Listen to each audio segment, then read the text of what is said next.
Je donne la parole maintenant à M. le député de Sanguinet pour qu'il puisse exercer, tel que le règlement le prescrit, son droit de réplique. Vous avez 10 minutes, M. le député de Sanguinet, à vous. Merci, M. le Président. Écoutez, d'abord, je voudrais réagir aux propos de la ministre qui est allée d'un exposé suite au dépôt de la motion. Écoutez, elle a commencé en disant que le gouvernement avait un intérêt pour l'économie. Déjà en partant, ça part mal. C'est un gouvernement qui est allé d'une austérité sévère. Les économistes, entre autres Pierre Fortin, mentionnaient que l'austérité libérale coûterait un point de pourcentage de croissance économique. On ne les a pas crus. Lors du dépôt du budget en 2015, on avait prévu une croissance économique de 2 %. Actuellement, on parle de croissance économique de 1,1 %. Si on fait la différence, c'est 0,9 %. Donc, les gens, lors du dépôt du budget, les économistes qui disaient que l'austérité coûterait 1 % de croissance économique, ça veut dire un appauvrissement ou en tout cas une augmentation de richesse beaucoup plus lente qu'ailleurs, bien, on s'est aperçu qu'on avait raison. C'est ce qu'on a eu comme legs de ce gouvernement-là cette année. Et là, on parle de croissance à court terme, les effets d'austérité. Mais à long terme, l'effet d'austérité, c'est encore pire. Parce qu'on a frappé dans l'éducation, entre autres, puis on a frappé dans l'innovation, puis on a frappé aussi dans les entreprises. On parle de ça aujourd'hui. Le ministère qui était le plus coupé, c'est le ministère de l'Économie. Comment voulez-vous qu'on stimule une économie? Comment voulez-vous qu'on accompagne des entreprises, qu'on crée des emplois, qu'on l'aide à créer des emplois, quand le ministère qui était le plus ravagé par l'austérité, c'est le ministère de l'Économie? Sans politique éclairée, vivante, créatrice, à rien. Zéro. Alors, quand j'ai entendu ça en partant, j'ai fait le saut, M. le Président. Et ça m'en prend beaucoup, vous me connaissez. On parle de Rona. Elle dit qu'elle a des garanties. Bien, qu'elle les montre. On les veut. On veut voir les garanties. Elle dit, j'ai obtenu des garanties. Bien, qu'elle les dépose à l'Assemblée nationale. Si elle a obtenu des garanties de la part de l'OS suite à l'achat, éventuellement, de Rona, qu'elle les montre. On veut les voir. Bien là, c'est pas clair. Elle dit, oui, j'ai des garanties, mais après, elle dit, bien, c'est des attentes. On a fait une liste des attentes. Puis là, on a fait une belle liste. C'est intéressant. Moi, je trouve ça intéressant. On a tous des attentes. Comme les enfants avec le Père Noël. On a des attentes. On dit, après ça, on a un char. Après ça, des lunettes. Puis bon. Sauf qu'au-delà des attentes, au-delà d'une liste d'épicerie vide de sens, ça prend des engagements. Ça prend des engagements. Pourquoi? Parce que quand on se fait acheter un siège social, M. le Président, il y a des conséquences à ça. Rio Tinto, il y a eu des conséquences. Encore une fois, 400 emplois qui ont été éliminés cette semaine, ou la semaine passée, pardon. C'est des conséquences de ça. Alors, voyez-vous, tu perds un siège social. Un coup que tu as vu ça, que tu constates, première chose, il faut que tu te dises, il faut que je limite les dégâts. Il faut que j'arrive avec des ententes signées, des ententes contraignantes. C'est ça qu'on veut. Elle dit qu'elle les a, qu'elle les dépose. Moi, je serais bien content. Je dis bravo, si elle en a.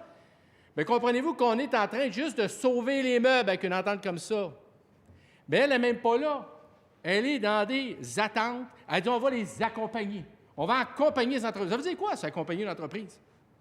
Tu sais, je disais là 2 semaines, c'est quoi l'accompagnement qu'elle va faire? Elle va accompagner les chômeurs puis, au bureau d'assurance-emploi? C'est quoi qu'elle va faire comme accompagnement? On ne sait pas. C'est des mots vides de sens. Tu ne peux pas créer des croissances économiques puis un enrichissement collectif avec des affaires de même. Ça prend des gestes concrets. Je vais vous donner un exemple de gestes concrets, M. le Président. Un gouvernement qui ne connaît pas l'économie, qui ne s'intéresse pas à l'économie, qu'est-ce qui arrive? Siège social qui disparaît ou qui est acheté par l'étranger. Réaction! Comme ça. Il hausse ses épaules. Ben, que voulez-vous? Là, le premier ministre qui dit on ne veut pas ériger des murs autour de notre économie. Hey, ça, c'est de la politique économique. Ça, c'est de l'intelligence économique, M. le Président. On est bien impressionnés. En 2012, quand on a voulu acheter Rona, quand la même compagnie a essayé d'acheter Rona, le gouvernement Charest s'est soulevé contre ça. Puis a même dit ensuite, il faut absolument qu'Investissement Québec mette de l'argent pour éviter que ça se reproduise. Je vais vous donner l'exemple maintenant d'un gouvernement qui intervient. Là, on a vu le gouvernement qui n'intervient pas, dit « Ah, ben écoute, le siège social vient d'être acheté. Ça, c'est leur politique économique, M. le Président. Au moins, Jean Charest avait un plan, dire « Investissement Québec va faire en sorte de mettre de l'argent pour éviter que ça arrive. » Gouvernement responsable, c'est un gouvernement qui agit. On a un rapport ici. Le maintien et le développement des sièges sociaux au Québec. Ça, c'est notre gouvernement qui a fait ça. Pour éviter justement qu'arrive ce qui arrive actuellement. Ça, là, c'est visionnaire. Ça, c'est des gens qui ne s'assoient pas sur les mains. Ça, c'est des gens qui veulent intervenir, garder les jobs au Québec, faire en sorte que les Québécois demeurent des propriétaires chez eux, de faire en sorte que la nation québécoise soit une nation vigoureuse économiquement. C'est ça qu'on a fait. Là, la ministre de l'Économie nous dit, que voulez-vous? Qu'est-ce que vous voulez qu'on fasse? On n'est pas pour prendre 3,2 milliards des contribuables québécois pour payer Rona. Elle a peur de nationaliser Rona, là. Non, mais je veux dire, on est quasiment à l'époque du Che. Là. Che Guevara était comme ça. On va renationaliser les entreprises. On ne parle pas de nationaliser une entreprise. Tu n'es pas obligé de faire payer aux contribuables 3,2 milliards. Mais regardez, qu'elle fasse ses devoirs. Là-dedans, à la fin, il y a 9 solutions possibles. À la fin. Pourquoi elle n'a pas lu ça? Moi, il me semble, je suis ministre de l'Économie, là, je vois qu'une compagnie là, se fait acheter. Ici, là, il y a un rapport de spécialistes. Puis là-dedans, il y a Monique Jérôme Forgette, que vous connaissez très bien. Elle n'a pas lu ça. Elle a fait quoi? On s'est fait acheter Rona. C'est ça qu'elle fait, M. le Président. C'est elle qui est en charge du développement économique de notre État. J'ai peur. J'ai peur. Pas vrai. Pas vrai. Parce que ça fait juste commencer. C'était peurant. Alors, voyez-vous, qu'est-ce qu'elle aurait pu faire? Bien, droit de vote variable par rapport au nombre de temps que tu as détenu ton action. Tu as détenu ton action, pardon. 6 et 2 ans et moins, pas de droit de vote.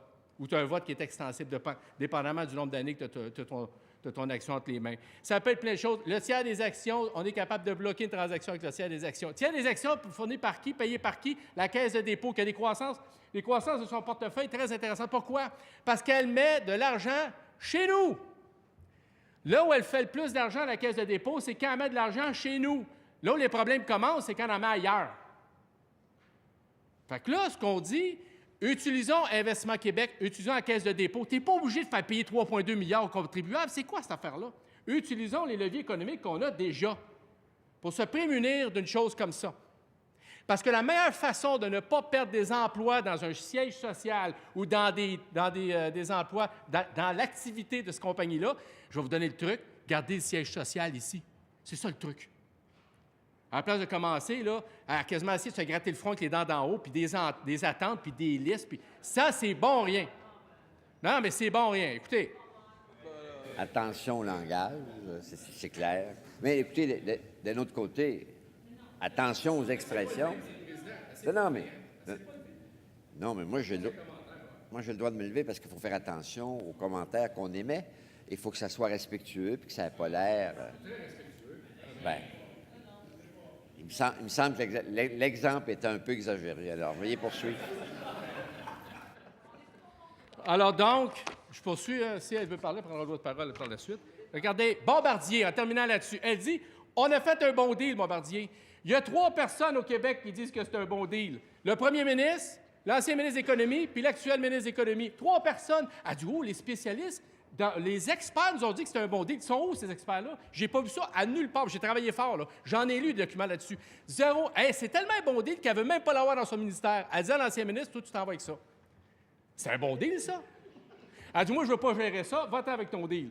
Puis elle a dit devant tout le monde, les experts nous disent que c'est un bon deal. Après 1,3 milliard, elle met ça d'une société à commandite qui a 0 action.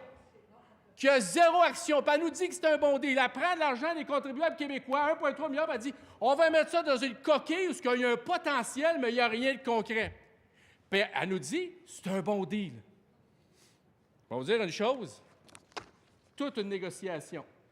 C'est ce gouvernement-là qui négocie auprès des entreprises la gestion de nos deniers publics, M. le Président. En terminant, elle mentionne qu'on détient 20 des sièges sociaux au Québec. Elle fait presque des pépés pourra. 20 c'est en bas de notre potentiel et de notre poids économique et notre poids démographique. Elle trouve ça bon. Le pire, c'est que si tu prends une photo comme ça, tu dis 20 c'est pas très bon, mais quand tu commences à laisser jouer le film, ce que tu t'aperçois, parce que c'est un processus dynamique, l'économie, là, on n'est pas dans le statique, c'est que ton 20 qui n'est déjà pas un char, il va en diminuant année après année. Pourquoi? Parce que l'État québécois est en train de se faire désagréger, puis ce qui défend les Québécois au niveau économique, peu importe ce que ces gens-là pensent, C'est l'intervention de l'État intelligente dans l'économie. C'est ce qui nous a permis de nous développer historiquement depuis 1960, puis c'est ce qui a fait du Québec une nation prospère.